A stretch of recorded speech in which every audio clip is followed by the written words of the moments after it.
మీరు జంతువులను గమనించేటప్పుడు తలకి కళ్ళు సైడ్ భాగాన ఉన్నాయా, ముందు భాగాన గమనించండి.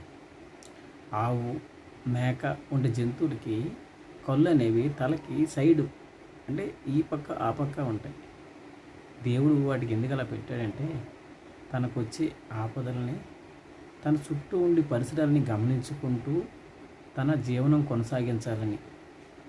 అదే మనుషులు, పులి వంటి బలమైన జంతువులకి కళ్ళు మన తలకి ముందు భాగాన్ని పెట్టాడు. ఎందుకంటే మన ముందు ఒక లక్ష్యాన్ని చూసి ఆ లక్ష్యం వైపు నిర్ధారించుకొని ఆ లక్ష్యం వైపు ప్రయాణించాలని. మనకు కూడా ఆవులాగే చెవులు ఉండే ప్లేస్లో కళ్ళు ఉంటే మనం ఏం చేస్తాం? ఇటు సైడు ఏం జరుగుతుందో, ఎలా జరుగుతుందో, ఏమవుతుంది, ఈ సైడ్ ఏముంది గమనించుకుంటూ వెళ్ళాలి. మనకి ముందు ఉంది, ఏం జరుగుతుందో, ఎలా జరుగుతుందో, ఈ సైడ్ ఏముందో అదంతా నీకు వద్దు. లక్ష్యం, ఆ లక్ష్యం చేరుకోవడానికి సరైన ప్రయత్నం చేసుకుంటూ ముందుకెళ్ళిపో. అదేమవుతుంది, ఇదేమవుతుంది ఎప్పుడూ ఆలోచించవద్దు. మనం నిర్ణయించుకున్న లక్ష్యం జరుగుతుందని నమ్మకం ఉంటే జరిగిపోద్దమ్మా. నమ్మకం ఉండాలి.